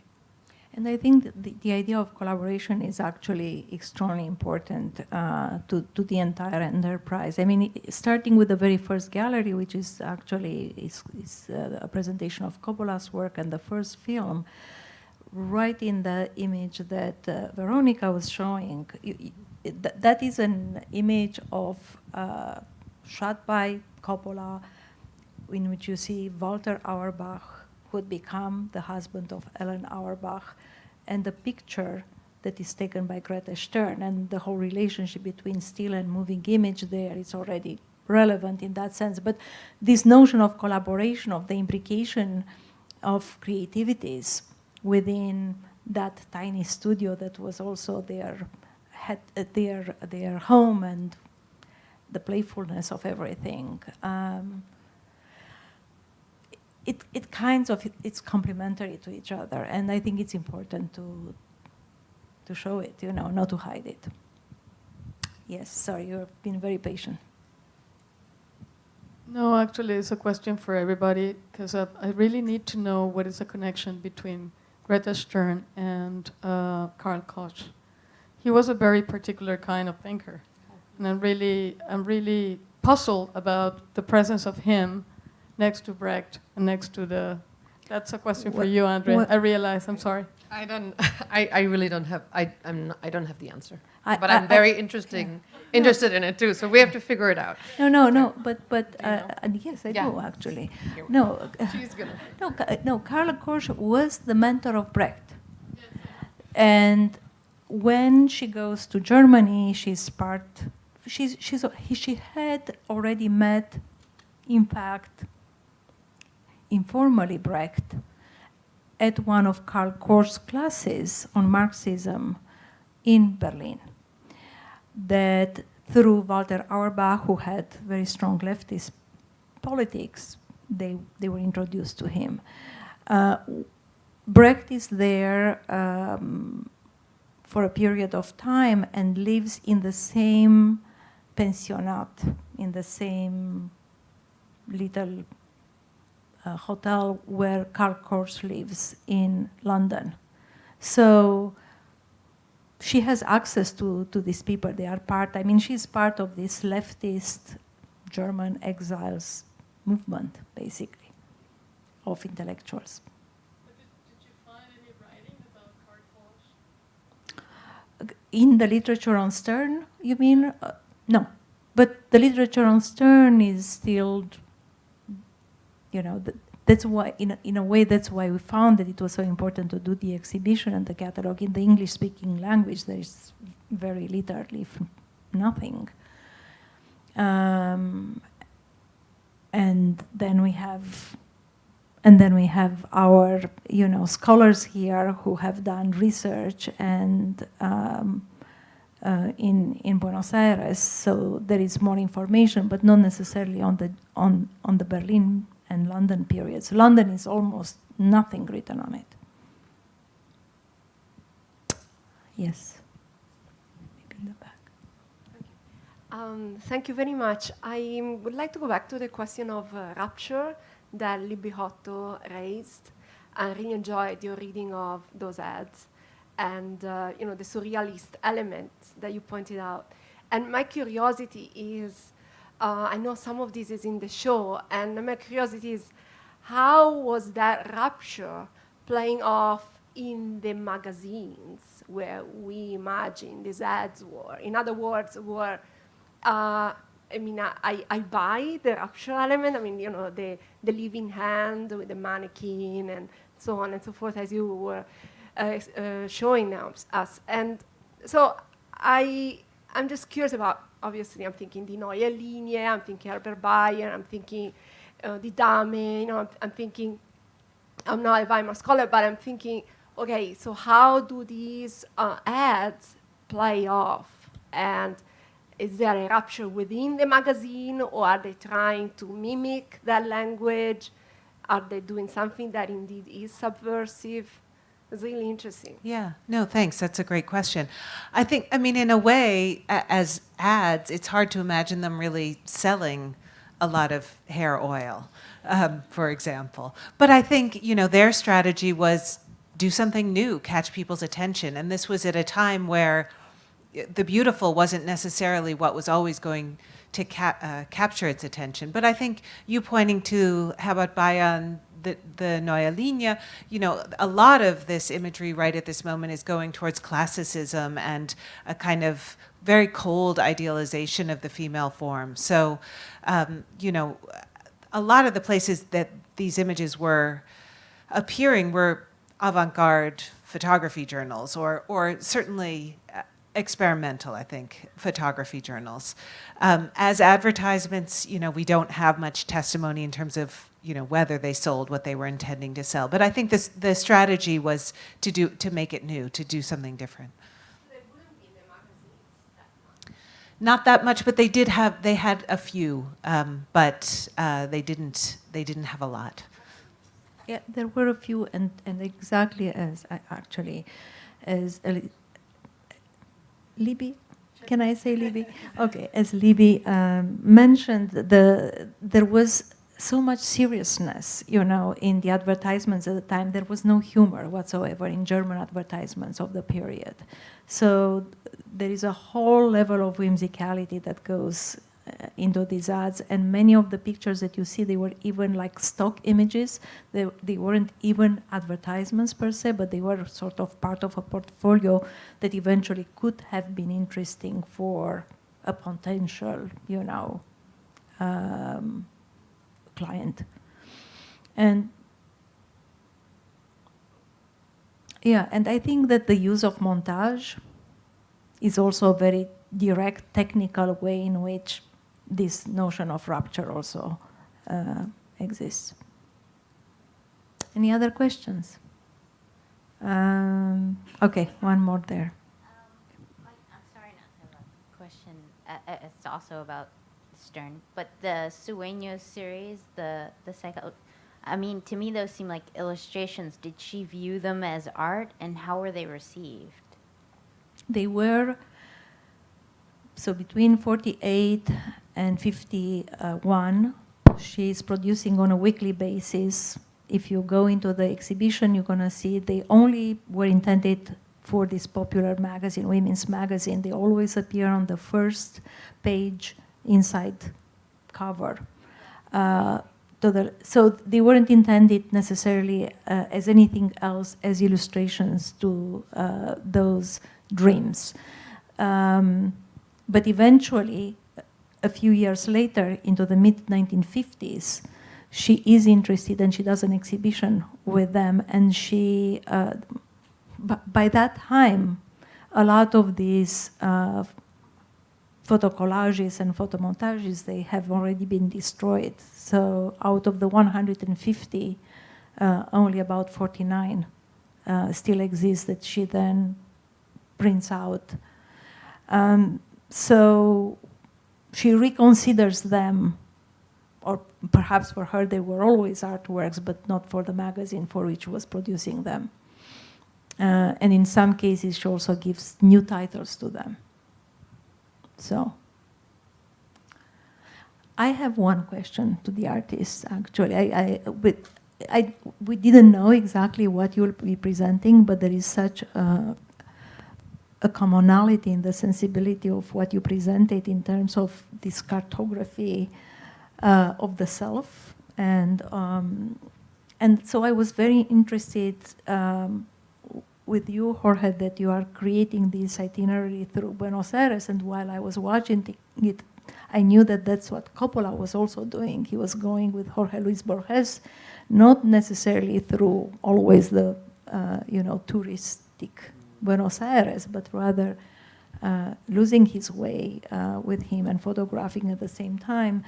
And of course, it's just the work insistence, which we are so happy to have in the museum's collection, and the incredible map, different type of cartography that you are creating, which is also a history of genealogies that hasn't been yet written in a certain way, because yes, women were not so important, so we are not drawing at, this kind of connections. But I wanted to also know when really, when and how and why you were drawn to Coppola and to Stern. How did it happen? When did it happen? Obviously, I knew Coppola and Grete Stern, but for me it was a surprise. The rules he had, Coppola, the rules he had to make his photographies. In fact, I knew through her that he had these rules, and that he has a series of photographs following some avenue, or he took a number of blocks to take some photographs. So it was very interesting for me to know this. I didn't know that before, but I think for me it was very important what I said about chance. We could say that Coppola was walking with Borges through the city, and maybe this is kind of situationism. But for me, it was very, very important to have something like this Big Bang. So to have this first moment of chance, so to break the glass on the map.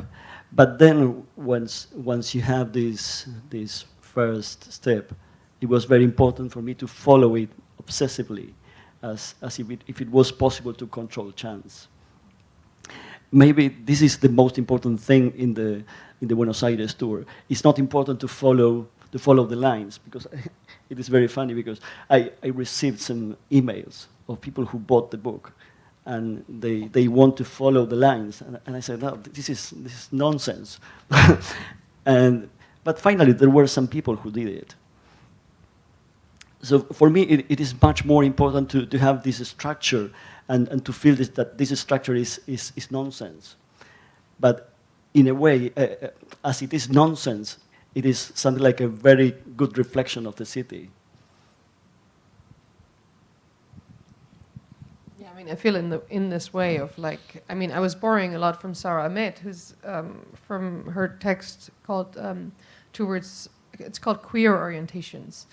And I think it's this idea of, unchanging one's habit, like changing one's habit, and to, of course, to then open up other trajectories, to break outside of these frames that we're trained consciously and unconsciously to see things in, and to find chance. Of course, the 60s is all full of that, right? To have chance operations dictating to get you into a place of actually really being present, which is so hard to kind of undo to be actually present. And I think that's what's so lovely about your project. For me, are really exciting about it. I mean, Stern for me just shows up everywhere. Like in the moment you kind of, I mean, this was the thing that was interesting. I did not start by saying, I'm going to make a map of all the women who like part of this. Like it was really just putting, you know, finding this funny thing, you know, that here are these women who built this institution. And I'm not kidding, is that they ensured its life at large, but the strategy in which they built this organization, you know, Abby in a certain way, and then Lily and Mary was the artist in the team. Like they figured out to make. I mean, they opened this museum like 2 weeks before the crash, and it survived. And it survived because of the collection that was is of course Abby continued to give to the museum, but the founding collection really is that of Lily Bliss. And one aspect of it that it was very unusual at the time was that she gave this collection and she gave the condition that the curators could sell, or the director could sell works to buy other works that they saw more fit, which is usually not what comes when somebody gives a collection to a museum. So it shows her kind of unbelievable wisdom and strategy in that she wanted this to survive. She wanted this museum to be here as it is. In the same way, you know, that Gertrude Vanderbilt Whitney did for the Whitney Museum, and Juliana Force, you know, how they were, same way that the Hewitt sisters like built the Cooper Hewitt. So it's just, it's so interesting is that these women are so important and so present all around us, you know, like, and nevertheless there is this omittance. And I think this map just became out of, I was really like, my eyes opened and opened the more I researched. I was like, wait, she knows her. So like Abby Rockefeller was like having dinner parties with the suffragists, with the birth control people, with the movie actors and the artists. Like, you know, they would all have their dinner lists, which give record of that. But nevertheless, like there's not, at the Rockefeller Archives, somebody who shall remain unnamed said the Rockefellers are pack rats.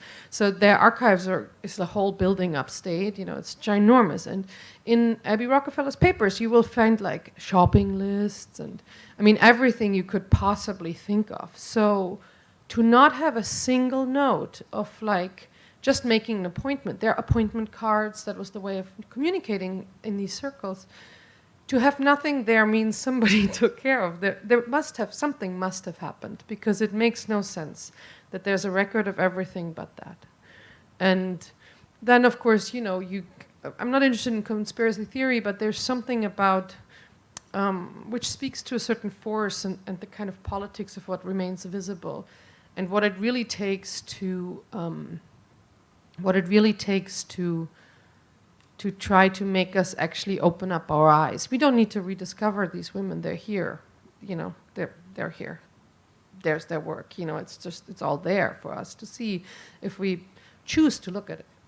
And I think that's where the mapping or the reorientation or the kind of way, finding these trajectories. And Sarah Ahmed's beautiful thinking around these ideas of desire lines that come from like landscaping and stuff, which I think is a beautiful metaphor for all of us to think about. Because what are these lines, you know, in the park that cut off the corner?